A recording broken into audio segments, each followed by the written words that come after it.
चलिए मित्र, आज के क्लास में आप लोगों का स्वागत है। और आज हम लोग कुछ प्रश्न पर चर्चा करेंगे। काफ़ी महत्वपूर्ण प्रश्न हैं मेरे भाई।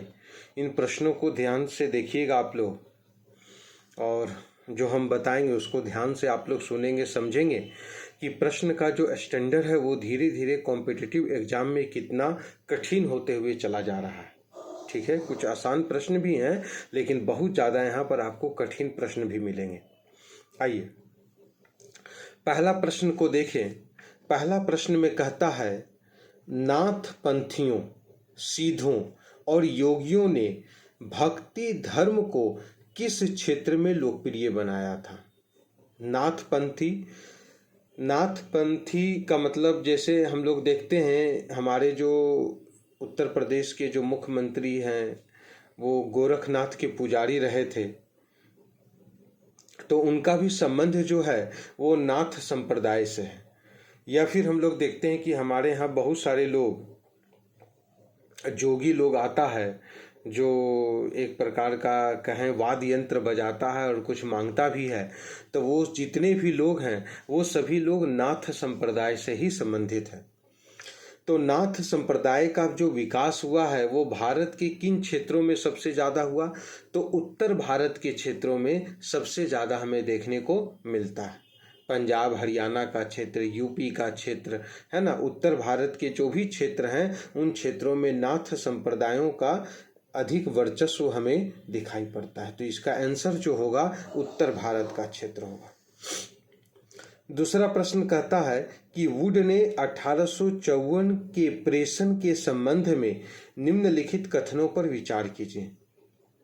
आपको पता है कि एक हमारा डिस्पैच आया था जिसको हम लोग वुड डिस्पैच कहते हैं, वुड डिस्पैच कहते हैं। ठीक, अब ये जो वुड डिस्पैच आया वो 1854 में आया और इसका जो संबंध था वो शिक्षा से था। वुड डिस्पैच का जो संबंध है वो किससे है? तो शिक्षा से है। तो वुड डिस्पैच में कौन कौन सी बातें कही गई थी, तो उसी के बारे में यहाँ बोला गया है कि इसने उच्च अध्ययन के लिए शिक्षा के माध्यम के रूप में अंग्रेजी की सिफारिश की थी। उच्च अध्ययन के लिए अंग्रेजी शिक्षा का सिफारिश किया था। इसने महिला शिक्षा और व्यावसायिक प्रशिक्षण पर जोर दिया था। तो ये दोनों बातें जो हैं मित्र वह सही है, दोनों सही है। क्योंकि देखिए वुड डिस्पैच में जो बात कहा गया है वो यहाँ पर मैं पॉइंट बाय पॉइंट आपको लिख देता हूँ, जिससे एक स्थान पर आपका रहेगा, एक जगह रहेगा। जो वुड डिस्पैच है इसको अंग्रेजी शिक्षा का मैग्ना कार्टा कहा जाता है। याद रखिएगा, वुड डिस्पैच को क्या कहा जाता है? तो अंग्रेजी शिक्षा का मैग्ना कार्टा, मैग्ना कार्टा। मतलब इसका मतलब ये हुआ कि ये जो शिक्षा थी, वुड डिस्पैच जो था वो अंग्रेजी शिक्षा पर बल देता है। और ये भी बोलता है कि जो उच्च अध्ययन है, मतलब हाई स्कूल के जो क्षेत्र हैं, जो कॉलेजों के जो क्षेत्र हैं, है ना, उन क्षेत्रों में क्या होना चाहिए? अंग्रेजी शिक्षा की प्राथमिकता दी जानी चाहिए। अंग्रेजी शिक्षा से वहाँ पर पढ़ाई होनी चाहिए। समझ गए? तो ये बात यहाँ पर हो गया, उच्च शिक्षा के अध्ययन पर बल और अंग्रेजी में शिक्षा हो, तो ये बात सही हो गया। और ये जो वुड डिस्पैच आया था ये लॉर्ड डलहौजी के समय आया था। ये भी आपसे प्रश्न पूछ सकता है कि वुड डिस्पैच किसके समय में आता है? तो लॉर्ड डलहौजी के समय में। ये एक इम्पॉर्टेंट बात हो गया कि वुड डिस्पैच किसके समय में आया? लॉर्ड डलहौजी के समय में। तीसरा ये बोलता है कि डाउनवर्ड फिल्ट्रेशन, इसके बारे में मैं अभी बताऊंगा। डाउनवर्ड फिल्ट्रेशन,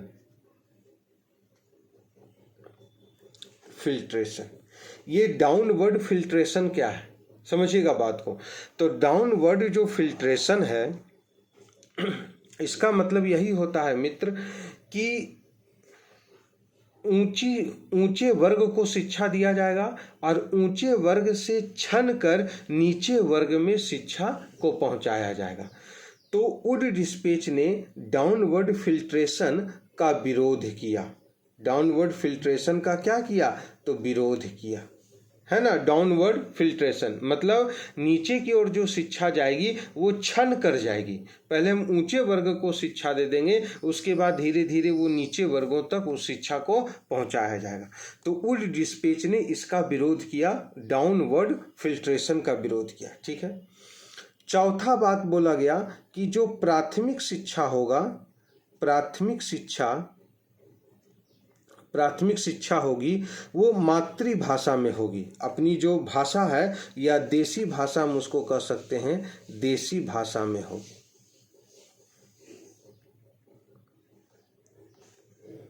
है ना, प्राथमिक शिक्षा किस भाषा में होगी? तो देसी भाषा में होगी। और उच्च शिक्षा के बारे में बात की कि उच्च शिक्षा कैसी होगी? तो उच्च शिक्षा जो होगी अंग्रेजी भाषा में होगी। महिलाओं को शिक्षा के क्षेत्र में विकास के लिए एक कॉलेज खोला गया। उस कॉलेज का नाम था या स्कूल का नाम था बेथ्यून स्कूल, बेथ्यून शिक्षा। ये जो बेथ्यून शिक्षा का संबंध है ये महिला से है, महिलाओं को शिक्षा दिया जाएगा। बेथ्यून शिक्षा का संबंध किससे है? तो महिला शिक्षा से है, याद रखिएगा। ठीक है। ये सभी जो प्रश्न मैंने पॉइंट जो भी आपको बताया 1 2 3 4 5, ये सभी वुड डिस्पेच से हमारा संबंध है। वुड डिस्पेच के माध्यम से ही हम लोग देखते हैं कि 3 विश्वविद्यालय का स्थापना किया गया था। बम्बई विश्वविद्यालय, बम्बई, मद्रास और कलकत्ता। बम्बई, मद्रास और कलकत्ता विश्वविद्यालय की स्थापना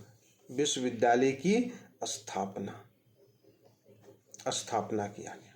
याद रखेंगे, बम्बई, मद्रास और कलकत्ता विश्वविद्यालय की स्थापना किया गया था। बिहार में एक कृषि विश्वविद्यालय है पूसा, आपको याद होना चाहिए। बिहार में एक कृषि विश्वविद्यालय है पूसा, तो पूसा कृषि विश्वविद्यालय की स्थापना, पूसा कृषि विश्वविद्यालय की स्थापना किया गया था। किसमें? वुड डिस्पेच के माध्यम से। रुड़की जो इंजीनियरिंग कॉलेज है उसकी भी स्थापना की गई थी। रुड़की इंजीनियरिंग कॉलेज की स्थापना,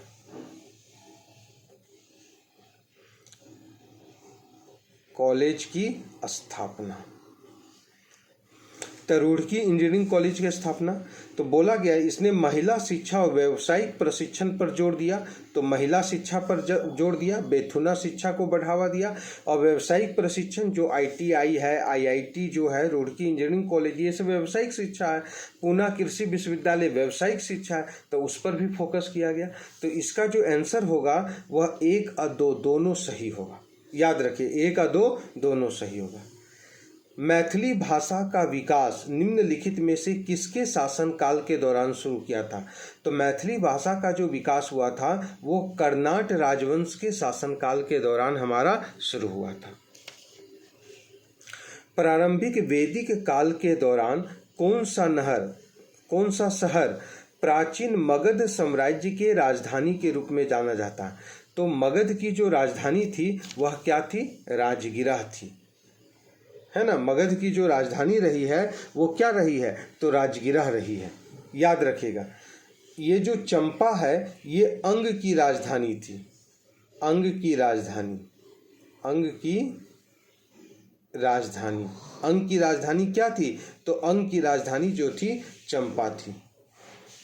वज्जी की राजधानी क्या थी? तो वज्जी की राजधानी वैशाली।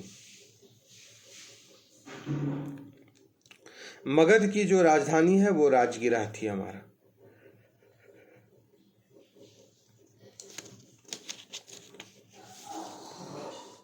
नेक्स्ट क्वेश्चन कहता है कि वर्नाकुलर प्रेस एक्ट के बारे में कौन सा कथन सही है?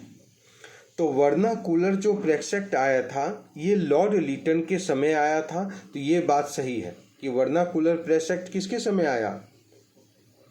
तो लॉर्ड लिटन के समय आया। और आपसे ये प्रश्न पूछ सकता है कि वर्नाकुलर प्रेस एक्ट आया कब?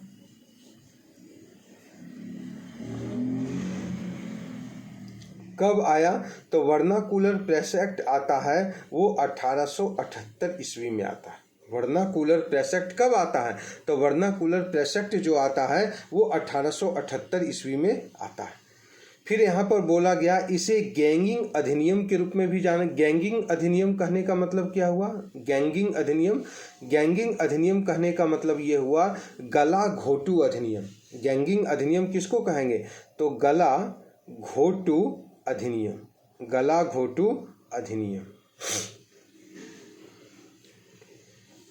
क्यों? क्योंकि वर्नाकुलर जो प्रेस एक्ट आया था उस समय भारत में जो देसी समाचार पत्र होते थे और देसी समाचार पत्र के माध्यम से भारत में राष्ट्र की जो भावनाएं फैलाई जा रही थी, उस भावनाओं को समाप्त करने के लिए हमें सबसे पहले देसी जो समाचार पत्र हैं उसको बंद करना पड़ेगा। और उसी देसी समाचार पत्र को बंद करने के लिए वर्नाकुलर प्रेस एक्ट आया था। क्योंकि देसी समाचार पत्र में अंग्रेज के जो कारनामे होते थे, अंग्रेज की जो गलत नीतियां होती थी, उसको उसमें छापा जाता था और लोगों तक अंग्रेज की जो नीतियां हैं वो लोगों जन समूहों तक पहुंचाई जाती थी, जिससे जन समूह जागृत होते थे अंग्रेज के विरोध के रूप में, है ना। इसलिए वर्नाकुलर प्रेस एक्ट को दबाया जा रहा था। हमारा एक पत्रिका था जिसका नाम है अमृत बाजार पत्रिका। याद रखिएगा, आपसे पूछेगा कि अमृत बाजार पत्रिका के संपादक कौन हैं। यहीं पर मैं लिख देता हूँ, अमृत बाजार पत्रिका के संपादक, है ना। अमृत बाजार पत्रिका के संपादक कौन हैं? तो अमृत बाजार पत्रिका के संपादक जो हैं वो शिशिर कुमार घोष है। यहीं पर लिख दे रहे हैं, शिशिर कुमार घोष। आपसे पूछेगा कि अमृत बाजार पत्रिका के संपादक कौन है, तो शिशिर कुमार घोष हैं। तो इसको भी वर्नाकुलर प्रेस एक्ट के माध्यम से इस पत्रिका को क्या किया गया था? तो बंद कर दिया गया।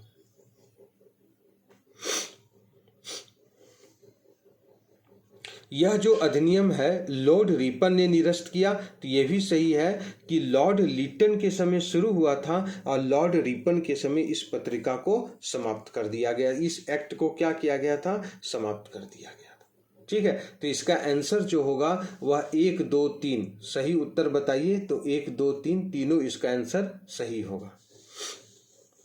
लॉर्ड मेयो के 1870 के संकल्प के बारे में निम्नलिखित में से कौन सा कथन सही है? समझिए बात को। यहाँ पर एक प्रश्न आया, लॉर्ड मेयो जो थे वो भारत के वायसराय के रूप में हमारे जाने जाते हैं, लॉर्ड मेयो। और लॉर्ड मेयो एकमात्र ऐसा वायसराय है जिसकी हत्या भारत में हुई है। यहाँ लिख दीजिए, एकमात्र वायसराय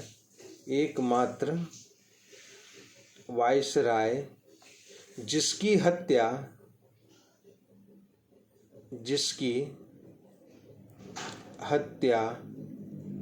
भारत में हुई है। एकमात्र वायसराय जिसकी हत्या कहाँ हुई है? तो जिसकी हत्या हमें भारत में दिखाई पड़ता है ना। लॉर्ड मेयो की हत्या भारत में हुई। तो हत्या तो भारत में हुई, तो भारत में कहाँ पर हुआ? तो भारत में जो हुआ है वो अंडमान निकोबार में हुआ है, अंडमान निकोबार, है ना। लॉर्ड मेयो के बारे में क्या बोला गया? ये केंद्रीय और प्रांतीय वित्त को विभाजित करने वाला एक पहला कदम था। ये सही बात है कि लॉर्ड मेयो जो थे वो केंद्रीय वित्त को विभाजित किए। केंद्रीय और प्रांतीय मत आज भी हमारे यहाँ देखिएगा, जब आप किसी वस्तु को खरीदने जाते हैं तो जीएसटी लगाया जाता है और उस जीएसटी में एक एसजीएसटी होता है, एक सीजीएसटी होता है। सीजीएसटी मतलब सेंट्रल के पास जाता है, एसजीएसटी जो होता है वो स्टेट के पास जाता है। तो केंद्र और प्रांत, तो आज भी हमारे यहाँ जो वित्त का जो बंटवारा होता है वो केंद्र और प्रांतों के बीच में होता है। उस समय भी केंद्र और प्रांतों में वित्त के बंटवारे के लिए लॉर्ड मेयो ने कदम अपना उठाया था। प्रांतीय सरकारों को कुछ सेवाएं प्रसारित करने का अधिकार दिया गया है। ये भी सही है, हमारे यहाँ भी होता है। जैसे अभी हमारे यहाँ देखिए बिहार में बीपीएससी का एग्ज़ाम होता है, तो ये बिहार सरकार लेती है। बिहार सरकार बहुत सारे एग्ज़ाम लेती है और जिसके माध्यम से लोगों को सेवाओं तक पहुँचाया जाता है कि नहीं। केंद्र सरकार का भी बहुत सारा एग्जाम होता है। जैसे आप लोग आर्मी में जाते होंगे तो वो केंद्र सरकार उसका एग्जाम लेता है, किसी स्टेट उसका एग्जाम नहीं लेता है। ठीक है। इसने मौजूदा असमानता को सुधारने का प्रयास किया, जो भी असमानता थी उस असमानता को हटाने का प्रयास किया गया। प्रांतों की वास्तविक आवश्यकताओं पर ध्यान केंद्रित किया गया, ये भी बात सही है ना। तो लॉर्ड मेयो के शासनकाल में ये जितनी भी बातें जो यहाँ पर बताई गई हैं वो सभी बातें आपको सही नजर आ रही है। तो इसका जो आंसर होगा 1 2 3 4 सभी इसके जो आंसर हैं वो सही हमें दिखाई पड़ रहे हैं मित्र। ठीक है, 1 2 3 4 इसका आंसर सही कर दीजिएगा। ठीक, तो हमने ज़्यादा प्रश्न नहीं, कम ही प्रश्न पर चर्चा किया, लेकिन विस्तार पूर्वक आप लोगों के साथ हमने प्रश्न पर चर्चा किया मित्र, इसलिए कि इन प्रश्नों को जरूर ध्यान में रखेंगे और हर एक प्रश्न से कुछ ना कुछ ऑब्जेक्टिव क्वेश्चन भी हमारा निकल जा रहा, वो भी मैंने बता दिया। जैसे अमृत बाजार पत्रिका का संपादक कौन, यही एक लाइन में आपसे पूछ दे तो बोलिएगा Shishir Kumar Ghosh. Vernacular press act कब लाया गया, तो 1878 में लाया गया। देखिए कितना गला घोटू अधिनियम किस अधिनियम को कहा जाता है, तो वर्नाकुलर प्रेस एक्ट को गला घोटू अधिनियम के नाम से जानते हैं। ठीक है, तो बहुत सारी इसमें ऑब्जेक्टिव। वह एकमात्र वायसराय का नाम बताइए जिसकी हत्या भारत में की गई, है ना। तो लॉर्ड मेयो एकमात्र वायसराय हैं जिनकी हत्या भारत में किया। और इनकी हत्या किसने किया, तो लॉर्ड मेयो की हत्या यहाँ पर लिख देते हैं, इनकी हत्या शेर अली अफरीदी नामक व्यक्ति ने किया था। शेर अली अफरीदी नामक व्यक्ति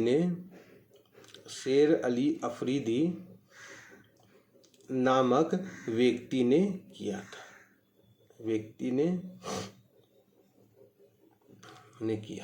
इसकी हत्या किसने किया था, तो शेर अली अफरीदी नामक व्यक्ति ने इसकी हत्या कर दी थी। किसकी हत्या, तो आपका लॉर्ड मेयो की हत्या। कहाँ पर किया था, तो अंडमान निकोबार के क्षेत्र में इसकी हत्या कर दिया। मुख्य रूप से अंडमान के क्षेत्र को हम लोग लेते हैं। और शेर अली अफरीदी को जो फांसी दिया गया, शेर अली अफरीदी को इसको जो फांसी पड़ा, तो इसको जो फांसी दिया गया वह द्वीप का नाम है वाइपर द्वीप। वाइपर द्वीप में फांसी, शेर अली अफरीदी को कहाँ फांसी दिया गया, तो वाइपर द्वीप में फांसी दिया गया। और ये जो वाइपर द्वीप है ये कहाँ पर है, तो ये अंडमान में है। अंडमान में यह द्वीप है।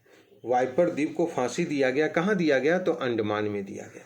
ठीक है, चलिए आज के क्लास के लिए बस इतना ही रहने दें, है ना। विस्तार पूर्वक जिन भी प्रश्नों का मैंने चर्चा किया वो विस्तार पूर्वक चर्चा किया है। आप लोग हमारे चैनल को जरूर सब्सक्राइब कीजिएगा मित्र, और अपने दोस्तों के साथ इसको जरूर शेयर करेंगे। ठीक है, जितना भी कॉम्पिटिटिव एग्जाम होता है उस कॉम्पिटिटिव एग्जाम की तैयारी यहाँ पर हो रही है ना। विस्तार पूर्वक आपको बताया जाएगा। जब तक आपका सिलेक्शन नहीं होगा तब तक मैं आपका साथ छोड़ने वाला नहीं हूँ मित्र। ठीक है, जय हिंद, जय भारत।